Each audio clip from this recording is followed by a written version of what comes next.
Christ से कहते हैं क्रिश्चियन धर्म, क्रिश्चियन संबत। मोहम्मद के नाम से कहते हैं ख्रिस्त संबत। विक्रमादित्य के नाम से कहते हैं विक्रम संबत। बाकी मैं युगे युगे नहीं आता हूं। क्या? जैसे गीता में लिखा है संभवामि युगे युगे, मैं हर युग में नहीं आता हूं। तो क्यों लिख दिया हा संभवामि युगे युगे? है? हर युग की शूटिंग में, हर युग की शूटिंग का काल पूरा होता है तो मैं कोई न कोई रूप से प्रत्यक्ष जरूर होता हूं, कोई पहचाने या न पहचाने। जैसे संगम युग में 100 साल में पहले 40 साल के बाद सन 76 में बाप का प्रत्यक्षता वर्ष मनाया गया। तो क्या साबित हुआ कि सतयुग का कार्यकाल शूटिंग का पूरा हुआ।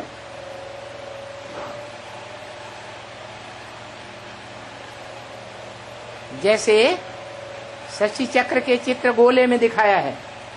क्या सतयुग में कौन बैठे हुए हैं? अरे सतयुग के गोले में कौन बैठा है? गोले के चित्र में ध्यान से देखो। अरे लक्ष्मी नारायण, देखो ध्यान से। राधा कृष्ण बैठे हुए हैं। तो बताया कि सतयुग की शूटिंग का कार्यकाल 40 वर्ष में पूरा होता है। फिर त्रेता युग की शूटिंग जब शुरू होती है तो त्रेता युग में किसको दिखाया? राम और सीता। तो वो आत्माओं की प्रत्यक्षता होती है जो मनुष्य सृष्टि के बाप के रूप में दिखाई गई है। कौन? राम सीता। तो वो त्रेता युग की शूटिंग की शुरुआत कब कहें? शूटिंग की शुरुआत है 76। बाप का प्रत्यक्षता माने 76 में मनुष्य सृष्टि का बाप बनने वाली आत्मा प्रत्यक्ष हो जाती है। उसके बाद है हाँ, त्रेता युग में राम वाली आत्मा प्रत्यक्ष होती है और द्वापर युग की शूटिंग कब पूरी होती है? रुद्रमाला के बीच।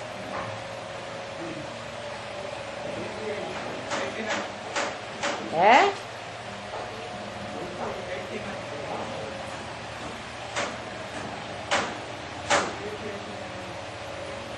है 88 में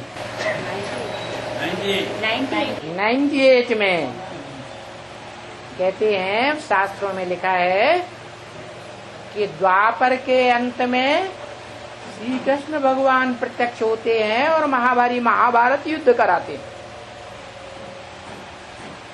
तो ये शूटिंग पीरियड की बात है या द्वापर युग की बात है? ब्रॉड ड्रामा में शूटिंग पीरियड की बात। शूटिंग पीरियड में रुद्रमाला के मणकों के द्वारा जब शूटिंग होती है तो उस समय की बात है कि रुद्रमाला के मणकों के बीच में जो अव्वल नंबर आत्मा है, जिसमें कृष्ण की सोल प्रवेश होकर पार्ट बजाती है, वो 15 अगस्त स्वतंत्रता दिवस को स्वतंत्र होती है, और कृष्ण जन्म भी उसी दिन गाया हुआ है। उसी दिन कृष्ण जन्म, उसी दिन 15 अगस्त स्वतंत्रता दिवस जेल से बाहर आती है। ब्राह्मणों में 2 जन्म गाए हुए हैं। द्विज कहा जाता है। द्वि माने 2, ज माने जन्म लेने वाला। द्विज माने 2 बार जन्म लेने वाला। तो उन ब्राह्मणों में जो अव्वल नंबर बच्चा है, कृष्ण के रूप में गाया हुआ है, वो आत्मा शूटिंग पीरियड में ब्राह्मणों की दुनिया में अखबारों के द्वारा, टीवी के द्वारा, चैनल्स के द्वारा, रेडियो के द्वारा कब प्रत्यक्ष होती है? पहली बार प्रत्यक्षता रूपी जन्म कब लेती है?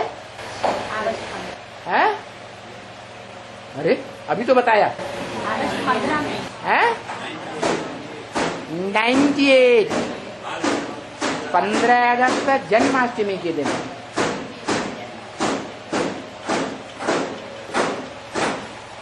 प्रत्यक्षता रूपी जन्म लेती है।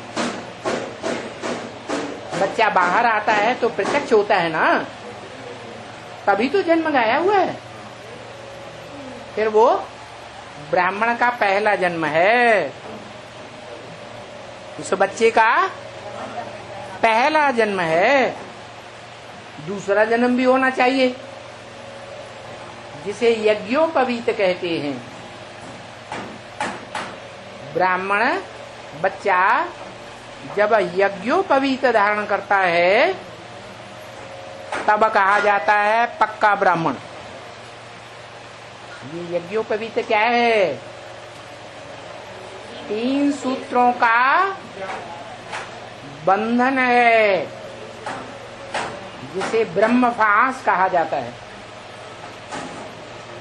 ब्रह्मा का ज्ञान सूत्र, विष्णु का ज्ञान सूत्र और शंकर का ज्ञान सूत्र, तीनों ही ज्ञान सूत्र को धारण करने वाला, उसको कहते हैं पक्का ब्राह्मण। भक्ति मार्ग में गायन है कि वो पक्का ब्राह्मण जब भी गंदा काम करेगा,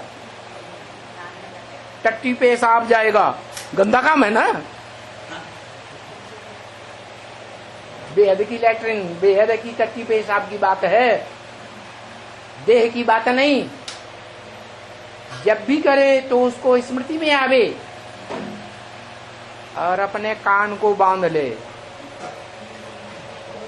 क्या करे?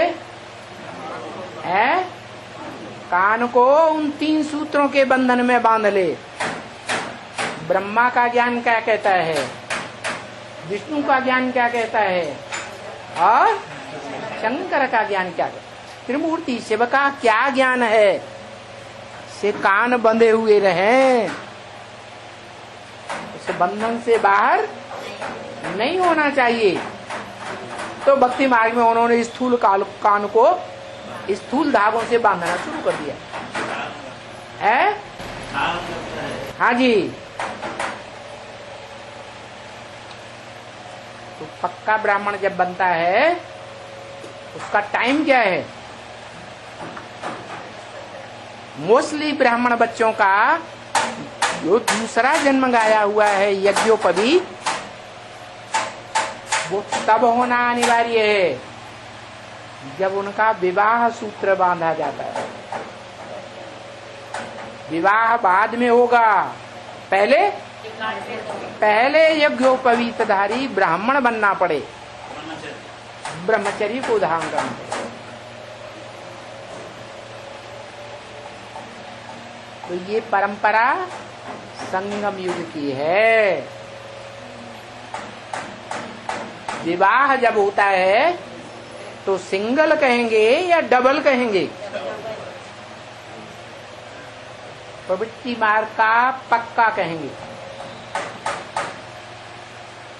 डबल। माना जो सहयोगिनी शक्ति है, जिसे भारत माता कहा जाता है, बा माने ज्ञानी की रोशनी, रत माने लगा रहने वाला। लेकिन ज्ञान में लगा रहने वाला भी दो प्रकार से गाया हुआ है। एक है ब्राह्मण का कार्य, सुनना समझना, और दूसरों को सुनाना और समझाना। दूसरा है सिर्फ सुनना और समझना ही नहीं, प्रैक्टिकल जीवन में इंद्रियों के द्वारा धारण भी करना। ये धारणा का पार्ट, धारणा शक्ति का पार्ट शक्तियों का गाया हुआ है। पुरुष तो सब दुर्योधन दुशासन बन जाते हैं कलयुग के अंत में।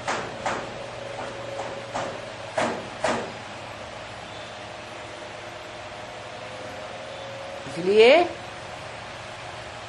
वो प्रैक्टिकल जीवन में प्रैक्टिकल इंद्रियों के द्वारा पवित्र नहीं बन पाते।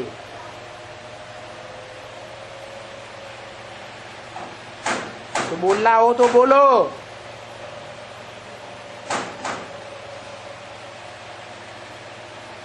इसलिए बोला, ब्रह्म वाक्य मुरली में ही बोल दिया, ये पुरुष अपना वर्षा नहीं छोड़ेंगे। दुर्योधन दुशासन वृत्ति का वर्षा ये नहीं छोड़ेंगे। इसलिए शिव बाबा ज्ञान का कलश माताओं के हाथ में देते हैं, पुरुषों के हाथ में नहीं देते। और बताते हैं कि माताएं ही स्वर्ग का गेट खोलेंगी। कौन खोलेंगी? माताएं स्वर्ग का गेट खोलेंगी। भक्ति मार्ग में ऐसा हुआ कि शंकराचार्य जब आए इस सृष्टि पर, तो बड़े बड़े राजाओं ने अपनी रानियों को छोड़ दिया। अभी उल्टा होने वाला है। क्या? शंकराचार्य आए तो पुरुषों ने रानियों को छोड़ दिया। अभी शिवाचार्य आया हुआ है तो क्या होने वाला है? रानियां बड़े बड़े राजाओं को, चाहे बड़े राजाएं हों छोटे राजाएं हों, ऐसी रानियां निकलेंगी जो राजाओं की परवाह नहीं करेंगी।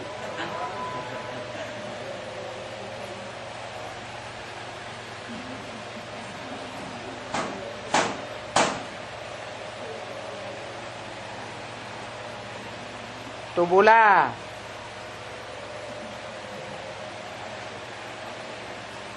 कि ऐसा टाइम कब आता है?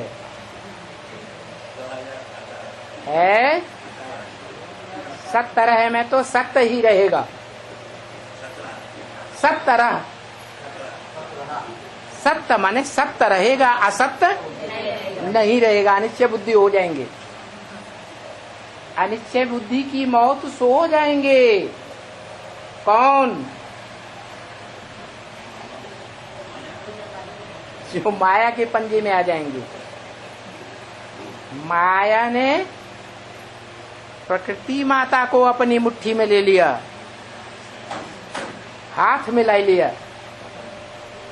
तो माया और प्रकृति, प्र माने प्रकृष्ट, कृति माने रचना, जो दुनिया की बड़ी पावरफुल रचना है, उससे बड़ी पावरफुल रचना और कोई होती ही नहीं। कौन? जगदम्बा, जगत पिता की पहली पहली रचना है। इतनी पावरफुल है कि सारी जड़ जंगम सृष्टि का विनाश हो जाता है।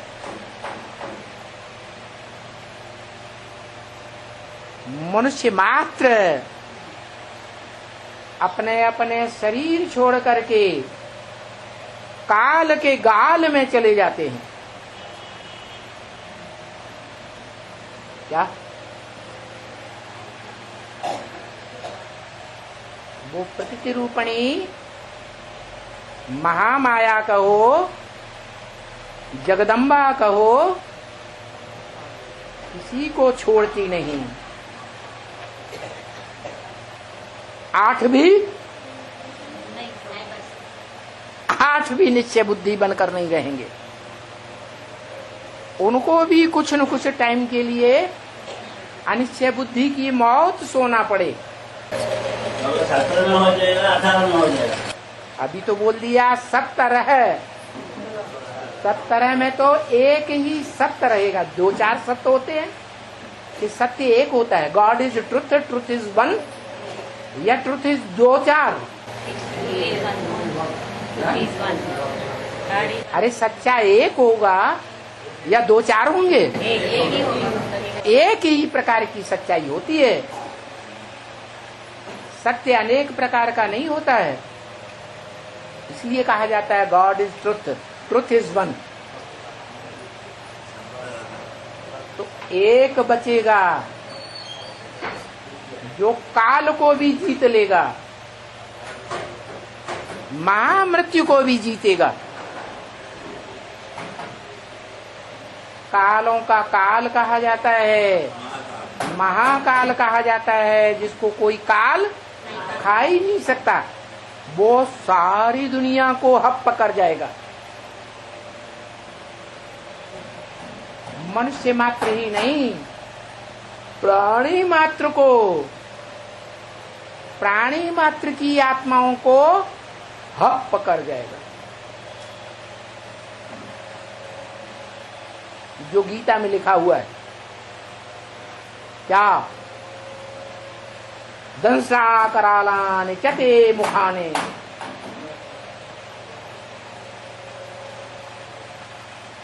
तो महाकाल का मुख कैसा होगा? जिसमें विकराल एटम बम रूपी दाढ़ों के अंदर सब चबा लिए जाएंगे।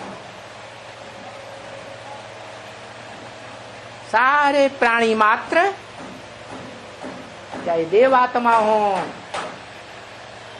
चाहे ऋषि मुनि हो, चाहे मनुष्य आत्माएं हो, चाहे राक्षस हो, सबकी आत्माएं उसके मुख में घुसती हुई दिखाई गई गीता में। अरे गीता पढ़ रहे हैं कि नहीं पढ़ रहे हैं? मतलब नहीं, जब होगा तब देखा जाएगा।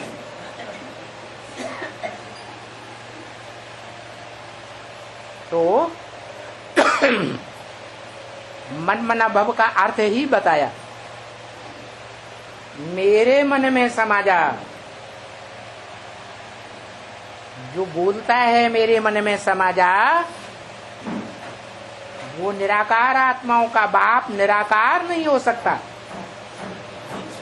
उसको तो मन है ही नहीं।